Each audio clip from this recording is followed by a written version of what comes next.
going to talk about should Christians be engaged in politics, and this is an America-centric question, um, but I think it applies fairly generally. And so wherever you are located in the world, I think this will apply to you. Um, let's start by saying that I don't think that this is a matter that is something that we should be dividing each other over or getting into big uh, spiritual arguments about. That I think that this is the problem that we have with the church and politics, especially in America, is that there's too much bad blood over this. And there are three three basic positions, and I think each one of these positions is biblical. It comes from a place of biblical understanding, and de- depending on how you apply certain scriptures, and what you consider to be important in that regard, is going to be the direction that you're going to take in terms of engaging in politics. So the first one is based on Philippians 3:20, which says, "For our citizenship is in heaven." And the point there is that if in America, if you're not a citizen of this country, you're not allowed to vote in our elections. And so if you are basing your political philosophy on Philippians 3:20 and you say that our citizenship is in heaven, we're not really citizenships. Our citizenship is not in this country, so we should not have any participation in the country's politics because our citizenship is somewhere else. Um, and so the people who have this outlook are going to naturally withdraw from the entire exercise of being involved in politics at all. We'll see this in the Jehovah's Witness denomination. This is their official policy.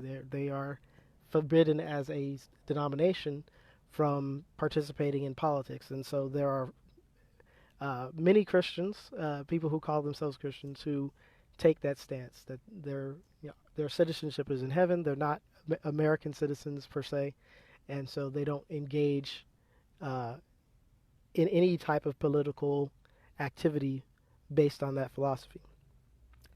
The second philosophy is based on Matthew chapter 22, verse 21, which tells us to render unto Caesar that which is Caesar, and unto God that which is God.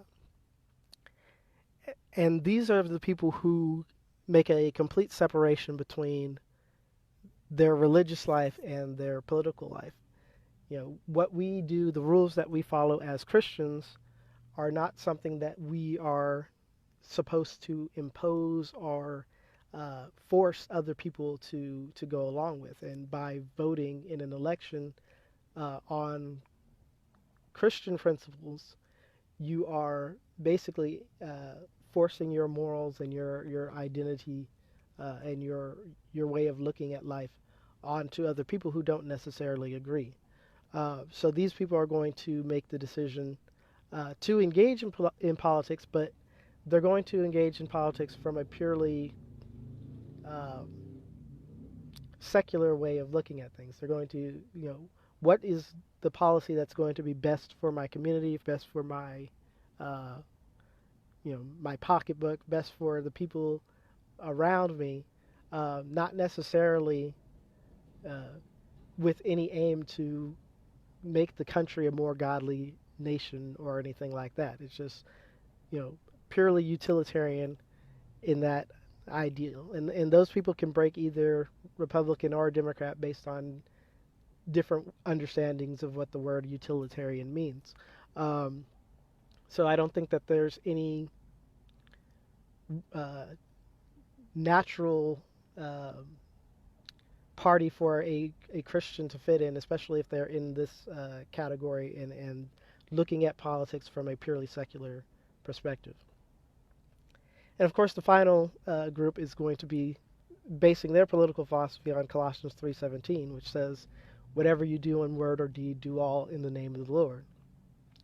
These are the people who believe that it is their duty to vote as if God is always watching, to make sure that they are doing things that bring glory and honor to God, even in the way that they approach politics. And so, if you are convicted in that way, then obviously you're going to vote for politicians and policies that you think promote a godly nation, a godly lifestyle, even if that means using the levers of political power to achieve a spiritual end. Um, and so, again, because of uh, their understanding of that verse, their understanding of Christian philosophy, it's perfectly reasonable for a person to approach politics, approach voting with that understanding, and try to fight against the evils of this world, the secular world, or at least put a break on that by using the powers that this country provides us in politics in order to put roadblocks up to policies that allow for or create situations where sin is easy to and legal and profitable to engage in. Um, so, which of these political philosophies is the right one?